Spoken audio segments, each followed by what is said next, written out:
할렐루야. 여러분, 지금 응답받는 기도 생활이라는 참 중요한 큰 제목을 가지고서 우리 주님의 말씀을 쭉 살펴보고 있습니다.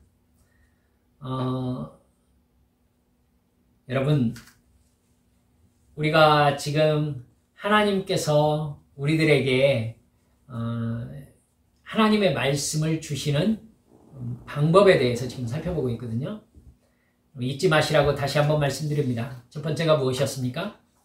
하나님은 우리에게 성령을 통하여 성경, 그리고 기도, 또 환경과 교회를 통해서 말씀하신다. 이렇게 우리가 배웠습니다. 여러분, 성경, 기도, 환경, 교회를 통해서 주님은 우리에게 말씀하십니다. 그 중에 지금 지난주와 이번 주 성경과 기도를 배웠고요. 환경을 통해서 말씀하시는 하나님의 음성을 분별하는 법에 대해서 여러분 이야기를 나누고 있습니다. 오늘은 14번째 시간으로 환경을 해석하는 증거들이라는 제목을 가지고서 오늘 본문 말씀을 살펴보고 내가 있는 환경 속에서 하나님께서 나에게 말씀하시는 음성을 어떻게 분별할 수 있는가 라는 부분에 대해서 우리가 말씀을 살펴보고자 합니다. 다음 주에는 이제 교회를 통해서 말씀하시는 하나님의 음성에 대해서 우리가 분별하는 시간을 가져볼 것입니다. 우리가 환경을 해석하는 증거들이다 라는 제목으로 살펴보는데요. 환경을 하나님께서 뭐라고 말씀하시는지를 어떤 식으로 내가 이해를 해야 되는가, 그 증거는 무엇인가 라는 부분에 대한 이야기입니다. 먼저 우리가 환경으로 들어가서 이 환경이 나에게 지금 무엇을 말씀하고 있는지에 대해서 알기 전에 먼저 해야 될 기도가 있습니다. 그래서 여러분 그 부분에 대해서 먼저 짚고 넘어가 봅니다. 우리가 알듯이 우리가 하나님께 도움을 구하는 상황은 대부분 우리가 생각할 때 나빠 보이는 상황입니다. 그래서 하나님 이렇습니다. 도움을 간구하는 기도를 할 때가 많죠. 상황을 이렇게 바꿔주십시오. 환경을 이렇게 인도해 주십시오. 하나님 앞에 기도하는 것입니다. 여러분 그때 우리는 하나님 앞에 기도하면서 어떻게 바꿔주라고 기도해야 되는가, 그리고 환경에서 최선이 과연 무엇인가, 이 부분을 놓고 하나님 앞에 분별을 해야 될 필요가 있습니다. 뭐가 좋은 것이고 뭐가 나쁜 것인지 알아야 되잖아요. 그렇죠? 여러 개의 가능성 중에서 가장 좋은 것이 무엇인지 분별해야 되죠. 그때 우리가 상황이 이렇게 흘러갈 때 하나님 이렇게 되게 해주십시오 라고 하나님 앞에 기도하는 것은 어떻게 되게 해달라는 거예요? 내가 볼 때 좋아지는 방향으로, 내가 선호하는 게 가장 많은 방향으로 흘러가게 해주세요 라고 하나님 앞에 도움을 간구하게 됩니다. 근데요, 예수 믿는 사람들은 가장 우선되는 것이 무엇인지를 먼저 생각해야 합니다. 그러니까 우리는 환경을 해석하기 전에 하나님께서 나에게 무엇이든지 말씀하실 수 있도록 하는 기도를 하나님 앞에 드려야 될 필요가 있습니다. 이렇게 기도하는 거죠. 주님, 제가 당신의 뜻이라고 알게 된 것은 무엇이든지 하겠습니다. 어떤 대가를 치르더라도, 그것이 어떤 큰 조정을 요구한다 해도 주님을 따르는 일을 먼저 하겠습니다. 주님, 그것이 저에게 어떻게 보이든지 저는 반드시 주님의 말씀에 순종하겠습니다. 이렇게 기도해야 합니다. 그렇지 않고 우리가 작정 기도하고 금식 기도하면서 하나님 앞에 구하는 것은요, 하나님께서 내 뜻에 동의해달라고 기도하는 일이 되는 것이 대부분입니다. 하나님 이렇게 되게 해주십시오 하면서 고집을 부리는 거예요. 여러분, 그래서 금식 기도가 좋기만 한 게 아니에요. 내가 뜻을 정하고 하나님 이렇게 되어야 합니다 라고 말하는 것이 하나님의 뜻과 맞는지를 생각해야 되죠. 하나님이 무슨 뜻을 가지고 계시든지 나는 이 뜻을 가지고 있습니다. 이렇게 되게 해주세요. 이 얘기하려고 작정 기도하고 금식 기도하는 것, 그건 오히려 잘못된 기도겠죠.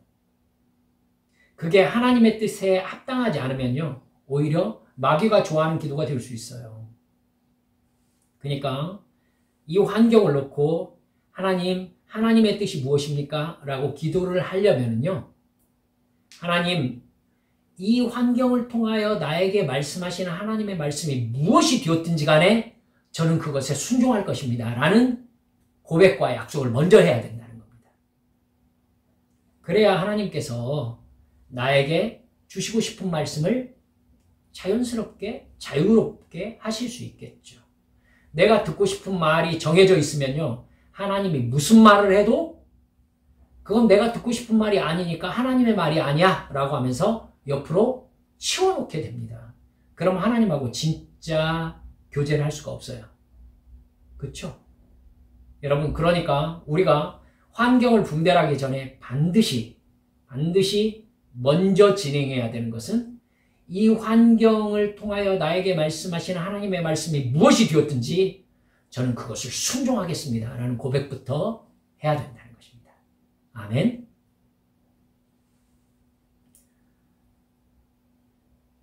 우리는 주기도문을 통해 배우잖아요. 뜻이 하늘에서 이루어진 것 같이 땅에서도 이루어지이다. 땅에서 어떻게 이루어져요? 나에게 주님께서 무슨 말씀을 하시든지 그 말씀을 내가 순종함으로써 하나님의 뜻을 이루는 겁니다. 하나님이 진정으로 나의 주인님이라면 하나님께 대한 나의 대답은 항상 뭐여야 된다고요? 예여야 합니다. 주인이시니까. 목자가 양을 이리 오너라 라고 불렀을 때 양의 대답은 언제나 예여야 합니다. 목자가 양을 부를 때에는 양을 사랑해서 부르는 거니까. 푸른 초장 쉴 만한 물가로 인도하시려고 부르시는 거니까. 위험에서 건져주시려고 오라고 하시는 거니까. 주님께서 나를 부르셔서 시키시는 모든 것은 나를 사랑하셔서 하시는 거예요. 내 눈에 어떻게 보이든지. 그렇기 때문에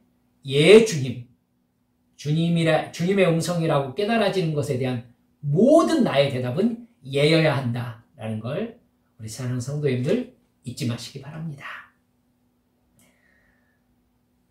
여호수아 4장, 오늘 우리가 읽었던 본문 말씀을 보면요, 이스라엘 민족이 요단강을 건너서 가나안 땅으로 들어갑니다. 요단강을 건너는 거 진짜 스펙타클하죠. 흘러내리던 강물, 특히 몸에 꺼두는 시기라고 했으니까 지금 보리를 이렇게 베는 시기인 겁니다. 그때는 헬몬산의 그 빙하, 만년설이 녹아요. 그래가지고 요단강이 굉장히 물이 가득 차서 흘러나갈 때가 바로 그때입니다. 근데 그 물을 주님께서 세우시고 마른 땅으로 요단강을 건너게 하신 것입니다. 그렇게 마른 땅으로 건너서 맨 처음 진을 친 곳이 어디냐면 길갈이라는 곳이었어요. 그 길갈에 진을 쳤을 때 하나님께서 여호수아에게 다음과 같은 지시를 내리셨습니다. 백성의 지파에 한 사람씩 12사람을 택하고 그들에게 명령하여 이르기를 요단강 가운데 제사장들의 발이 굳게 선 그곳에서 돌 12를 택하여 그것을 가져다가 오늘 밤 너희가 유숙할 그곳에 두게 하라. 길갈에 단을 쌓으라는 얘기죠. 여호수아 4장 2절에서 3절 말씀입니다. 그 돌들은 이스라엘 민족을 위해서 하나님께서 요단강을 멈추게 하시고 이스라엘 민족을 건너게 하신 기적과 사랑을 후세대에게 증거하는 증표였습니다. 성경의 여러 인물들은요, 자기들이 하나님을 만난 증거들을 기념하는 증표들을 세웠습니다.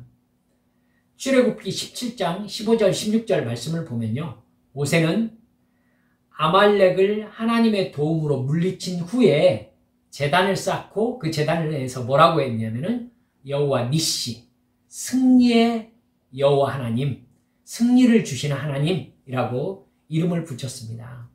그러니까 그 단을 보는 사람들이 여기에서 하나님께서 이스라엘에게 아말렉을 물리치고 승리를 주셨던 곳이다 라는 기념물을 세운 것입니다. 아브라함은요, 창세기 12장 1절에서 8절에서 자기를 부르신 하나님을 기념해서 제단을 쌓았던 기록을 남기고 있습니다. 기드온은 하나님께 이스라엘을 구하라는 사명을 받은 후에 그곳에 단을 쌓고요, 여호와 샬롬, 평강의 하나님이라는 이름을 붙였습니다. 사사기 6장 24절 말씀입니다. 야곱은 형을 피해서 하란으로 외삼촌의 집으로 몸을 피할 때요, 중간에 돌베개를 베고 야영을 한 적이 있었지 않습니까? 그때 하나님께서 그의 꿈에 하늘까지 닿은 사다리를 보여주시면서 그곳을 오르락내리락 하는 주님의 천사를 보여주시고 하늘에서 음성을 주셨죠. 내가 어디를 가든지 내가 너와 항상 함께하겠다. 잠을 깬 야곱은 그곳에 자기가 돌베개로 베었던 그 돌로 기둥을 쌓고요, 그 기둥에 기름을 부은 후에 베델이라고 이름을 붙였습니다. 베델이 하나님의 집이라는 뜻입니다. 그래서 교회 이름에 베델 교회가 이름이 많죠. 하나님의 집, 하나님께서 저를 지켜주셔서 이곳으로 다시 돌아오게 하시면 이곳이 바로 하나님의 집이 될 것입니다. 내가 이곳이 하나님의 성소가 되게 하겠습니다. 이렇게 약속했었던 것이죠. 여러분께 제가 이 문자로 보내드렸습니다마는 야곱이 20년 만에 돌아오면서 그 약속을 잊어버리는 바람에 세겜에서 험한 일을 당하는 모습을 여러분 볼 수 있죠. 하나님과의 약속입니다. 그 약속의 증거들을 남겨두는 것 참 중요한 일인 걸 여러분 깨달아 알 수 있겠죠. 사무엘은 하나님의 도움으로 블레셋을 물리치고 돌단을 쌓은 후에요, 하나님께서 여기까지 우리를 도우셨다라는 의미로 그곳 이름을 에베네셀이다 이렇게 이름을 붙였습니다. 그 돌과 단들은요, 그들이 하나님과 만났던 영적 경험의 증표가 되었습니다. 그들에게 그 증표들은요, 하나님께서 자신을 왜 부르셨으며 하나님의 목적이죠, 어디로 인도하셨는지 하나님이 그 목적을 이루시는 방법, 길, 그것을 일깨워주는 이정표와 같은 역할을 했습니다. 여러분, 이게 참 중요합니다. 우리의 삶에도 믿음의 이정표가 있는지가 참 중요한 부분이거든요. 여러분, 하나님이 하신 일과 하시는 일, 그리고 앞으로 하실 일에 대해서 우리가 명확하게 깨달아야 하나님이 내 인생을 어디로 이끌어가고 계시는지를 깨달아 알 수가 있습니다. 자, 한번 해봅시다. 출애굽기 3장에서요, 하나님은 불붙는 떨기나무 앞에서 모세를 부르시고요, 하나님께서 해오신 일과 지금 하고 계시는 일, 그리고 앞으로 하실 일에 대해서 모세에게 가르쳐 주십니다. 떨기나무 불꽃 아래에서 하나님이 모세에게 말씀하신 것을 제가 여러분들에게 이렇게 말해 볼 테니까, 이게 하나님이 해오셨던 과거의 일인가, 지금 하고 계시는 현재 일인가, 그리고 앞으로 하실 일에 대한 얘기인가, 여러분 한번 마음으로 대답해 보시기 바랍니다. 제가 한번 여러분께 얘기해 볼 테니까 이게 과거인지 현재인지 미래인지 한번 말씀해 보세요.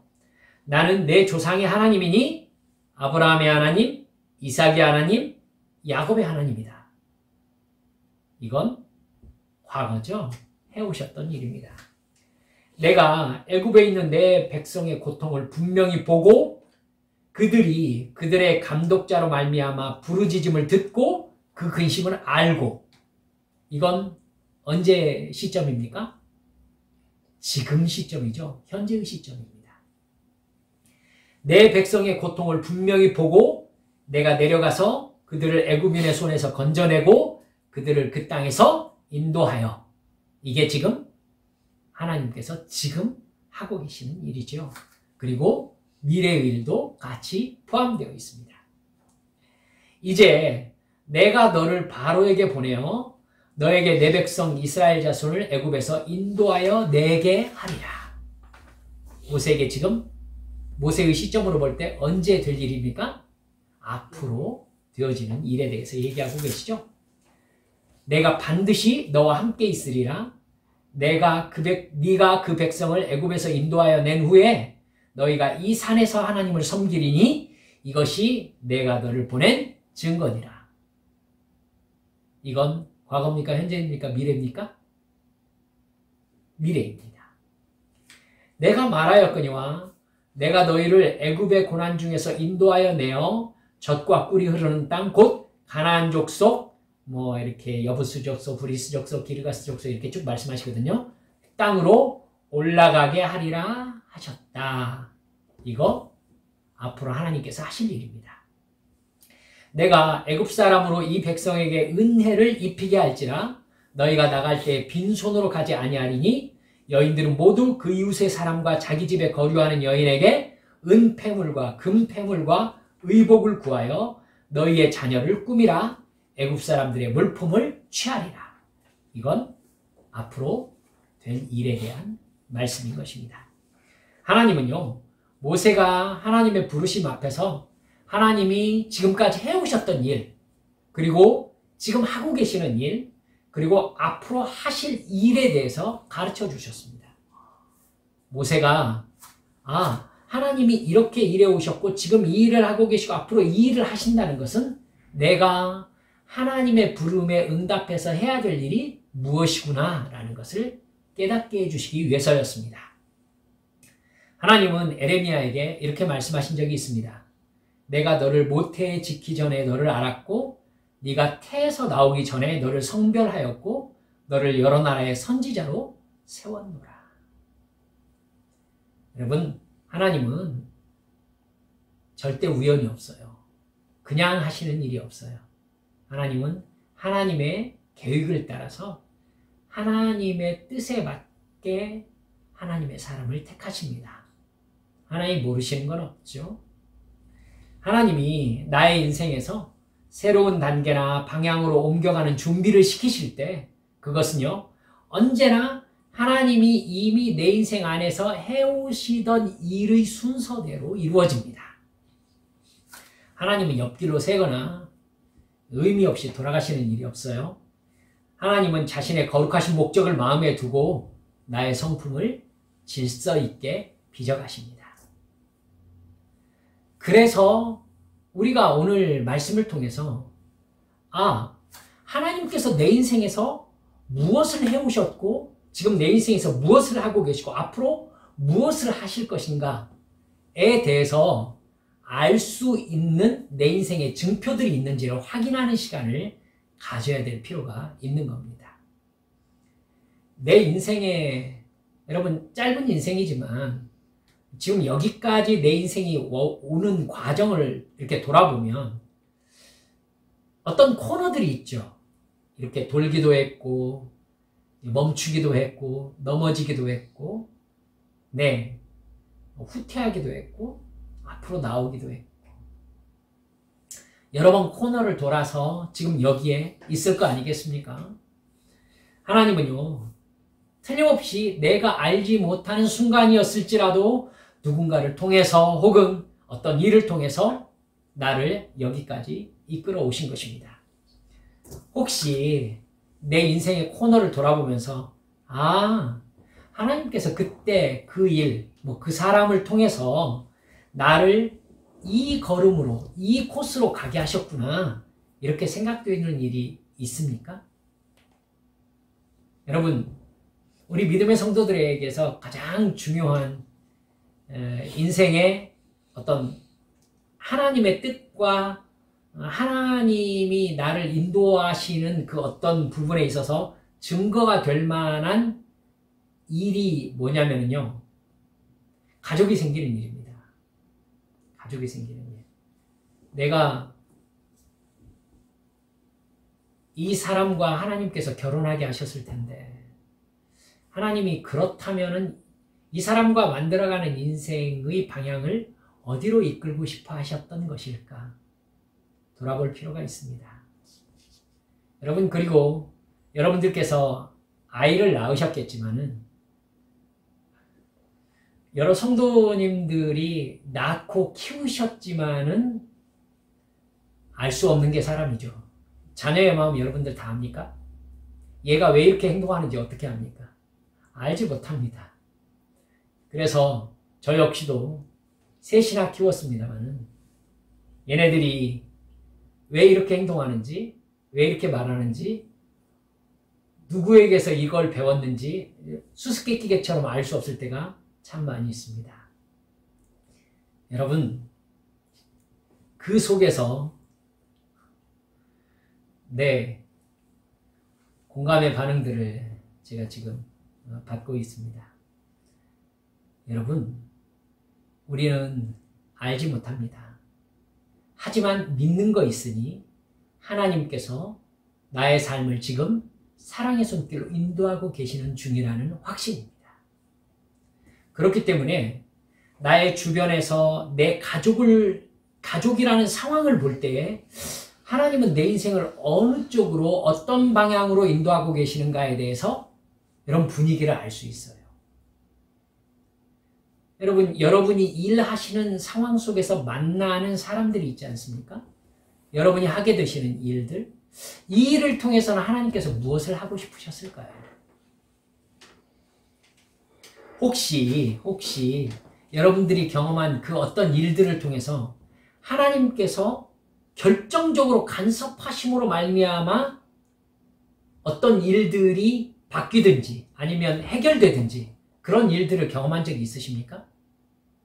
단순히 이걸 이렇게 생각하시면 안 돼요. 어려움을 해결해 주세요 라고 했더니 하나님 해결해 주셨어. 막 500만 원 누구 줘야 되는데 돈이 하나도 없었거든. 근데 느닷없이 뚝 500만 원이 생겼어.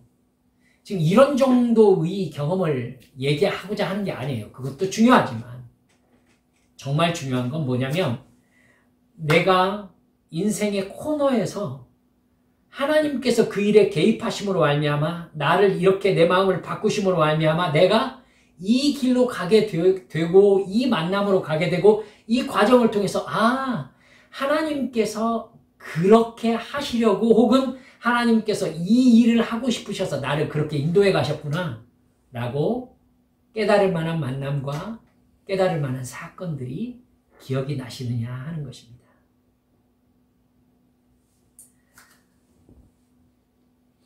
혹시 그 일을 통해서 경험한 하나님은 나에게 어떤 사명을 주시는 하나님이셨습니까?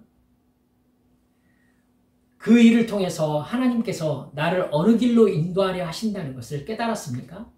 그 증거는 무엇입니까? 영적 증표가 있습니까? 이를테면 길갈, 여호와 샬롬, 여호와 이레, 에베네셀, 여호와 니시 이런 증거처럼요. 하나님의 부르심과 지시를 대할 때 우리도 역시 마음속에 영적인 증표들을 세워야 될 필요가 있습니다. 그런 영적 증표들이 있을 때 우리는 언제 결단해야 되고 어느 순간에 돌이켜야 되고 어느 방향으로 나아가야 하나님께서 지시하는 곳으로 갈 수 있는 것인지 깨달을 수 있는 겁니다. 그래서 우리 사랑하는 성도 여러분들께 할 수만 있다면 기도를 쓰세요. 일기를 쓰세요. 이렇게 여러분들께 말씀드렸던 게 기억이 납니다. 오랜 시간 그 증표들이 쌓이고 나면은요, 하나님께서 얼마나 신실하게 하나님의 거룩하신 목적에 맞추어서 나의 인생과 사역을 인도해 오셨는지를 깨달을 수 있게 되는 것입니다. 하나님이 혹시 나의 환경을 통해서 나를 인도하시고자 하는 방향을 내가 해석하거나 감지하고자 할 때에 신앙의 증표들을 쭉 열거해 보면 지금 내가 처한 현실을 어떻게 해석해야 할지 알 수 있는 경우가 많습니다. 이렇게 쭉 생각해 보면 지금 생각하면 그래요. 하나님이 주님의 복음을 증거하는 사역자로 나를 부르시려고 중학교 2학년 때부터 그렇게 교회에 가서 날마다 기도하게 하셨구나. 철야 기도하게 하셨구나. 또 성경을 읽게 하셨구나. 그리고 기도하면서 성령 충만을 경험하면서 하나님의 뜻을 깨닫게 하셨구나. 영적인 감각을 가지게 하셨구나. 여러분, 이 모든 것들을 생각해 보면 저의 인생의 나름대로도 하나님께서 내 인생을 하나님의 복음을 증거하는 길로 쭉 인도해 오셨구나 라는 걸 느낄 수 있습니다. 여러분, 앞으로는 어떻게 될까요? 앞으로도 하나님께서 나의 일생을 복음을 증거하는 사명자로 살게 하시려고 사랑하는 한빛 성도들을 만나게 하셨구나. 참 희한하죠? 우리 한빛 성도들 모일 수 있는 교회도 없고 등록된 교회도 아니고 모인다고 해도 남의 교회 장소 빌려서 기도하고 예배 모임하고, 그런데도 우리 성도들은 한빛교회 교인으로서의 정체성을 가지고 있어요. 어떻게 이게 가능할까라는 생각을 저는 합니다. 여러분, 하나님 아니시고는 일이 일어날 수가 없죠. 일어날 수가 없어요. 하나님께서 한빛교회를 통해 하시고 싶은 일이 있으시구나. 한빛교회가 교회여야 하는 이유가 있으시구나. 저는 느낍니다. 여러분, 우리 이렇게 내 신앙의 증표들, 내 믿음의 길의 증표들을 해석하면서 하나님의 뜻을 분별할 때 이걸 기억합시다. 첫 번째, 어떤 상황에 놓였을 때에 하나님께서 온전히 간섭하시고 주관하셨다는 충분한 근거가 보이지 않으면 다음 단계로 넘어가지 마세요. 단순히 나의 필요로 나의 행동을 결정한다면 하나님의 증표를 놓치게 됩니다. 아시겠죠? 하나님께서 지금 상황에 온전히 간섭하셔서 나를 이 길로 인도하고 계시다는 확신이 들 때까지 기다리세요. 두 번째, 하나님의 지시만을 순종하겠다고 결단한 후에 나에게 주어진 선택 상황들을 살펴보세요. 여러분, 상황에 먼저 푹 빠져서 그 상황에서 하나님께 필요를 간구하면 순서가 거꾸로 가는 겁니다. 알겠죠? 하나님, 저는 하나님이 무엇을 말씀하시든지 순종하겠습니다 라고 약속을 드린 후에 내가 가야 할 길의 종류들을 살펴보라는 것입니다. 그리고 세 번째, 그 중에 어떤 것이 지금까지 하나님께서 내 인생에서 하고 계신 일과 일관성이 있는지 살펴보세요. 어떤 것이 지금 하나님의 나를 인도해 오시고 지금 하고 계시고 앞으로 하실 것이라고 생각되는 일에 일관성이 있는가 살펴보는 겁니다. 그 길이 하나님이 인도하시는 길입니다. 네 번째, 만약 일관성 있는 인도하심이 느껴지지 않는다면 계속 기도하면서 하나님의 인도하심을 기다려야 합니다. 내가 상황이 이렇게 끌려가는데 어쩔 수 없지 않습니까 하면서 확신 없이 그냥 내 발걸음을 옮기면은 돌아와야 되는 길이 될 경우가 있습니다. 제가 경험했습니다. 하나님의 자녀라면 하나님께서 인도하시는 길로 가야 합니다. 주님께서 나의 목자시라면 목자가 데리고 가는 길로 가야 합니다. 할렐루야. 여러분, 그러니까 하나님의 때가 가장 옳다는 것을 알고 하나님의 인도하심을 기다리는 인내가 필요합니다.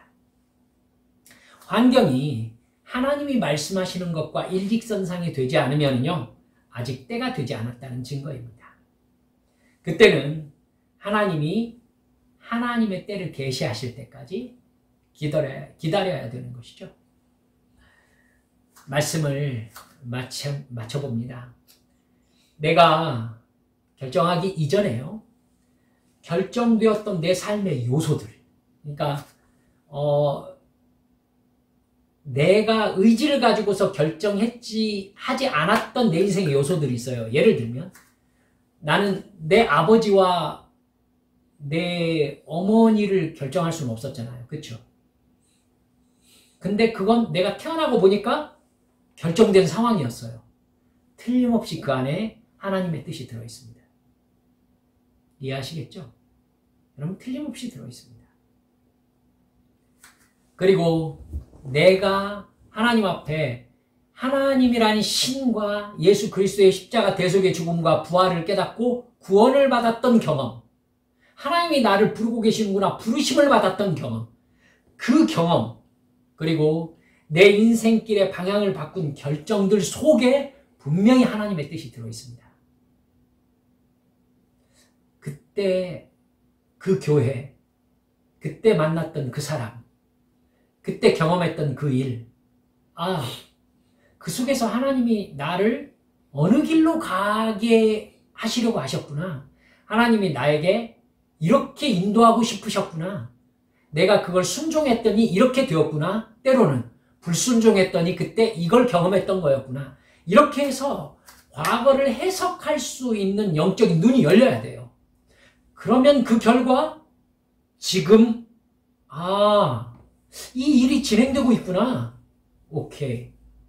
자, 그렇다면 이 일의 결과 어느 쪽으로 나는 인도함을 받게 될 것인가? 여러분, 이겁니다. 이렇게 해야 우리는 나의 인생을 향한 하나님의 뜻을 분별하면서 그 하나님의 뜻에 나의 발걸음을 맞출 수 있게 되는 것입니다. 가장 중요한 게 무엇입니까? 주여, 지금까지와는 달리 무엇이든지 말씀하옵소서. 저는 순종할 것입니다. 주여, 저를 어디로 데려가시든지 저는 주님만 따라갈 것입니다. 여러분, 이렇게 여러분의 환경을 해석하시고 나의 인생을 이끌어 가시는 주님의 부르심에 응답하시는 성도들 되시기를 주님의 이름으로 축원합니다. 이 시간 함께 기도합시다. 여러분, 혹시 제가 여러분들께 말씀드리는 중에 여러분들께 느껴졌던 내 인생의 그 어느 순간에 하나님께서 왜 그렇게 하셨을까? 이렇게 생각되어지는 일 기억나셨습니까? 왜 그렇게 하셨을까? 왜 그 사람을 만나게 하셨을까? 그 사람과의 관계 속에 왜 이 일이 있게 하셨을까? 그 속에서 나는 하나님의 음성에 순종했던가 불순종했던가? 때로는 그게 돌아보기 싫을 만큼 상처가 되는 때도 있습니다. 하지만 상처가 되더라도 우리가 직면해야 되는 까닭이 무엇입니까? 우리의 목적은 하나님의 뜻이 무엇인가를 깨닫고 싶기 때문입니다. 이 시간 주님 앞에 기도하면서 주여, 이렇게 그때 이렇게 해서 여기까지 오셨군요. 그래서 지금 이 일을 하고 계시군요. 이제 저를 통해서 어떤 일을 하고 싶으시군요. 이렇게 깨달아진 것이 있다면 주여, 제가 붙잡아야 될 것이 무엇이고 버려야 될 것이 무엇인지 깨닫게 해주시옵소서. 그래서 내 인생 우리 주님만 뒤따라가는 착한 양으로, 하나님의 자녀로, 주님께서 나를 이 자리에 불러주신 주님의 음성에 순종하는 주님의 사람으로 그렇게 순종의 삶 살다가 주께 부름받게 해주시라고 이 시간 주님 앞에 간절히 통성으로 기도하시겠습니다. 기도합니다.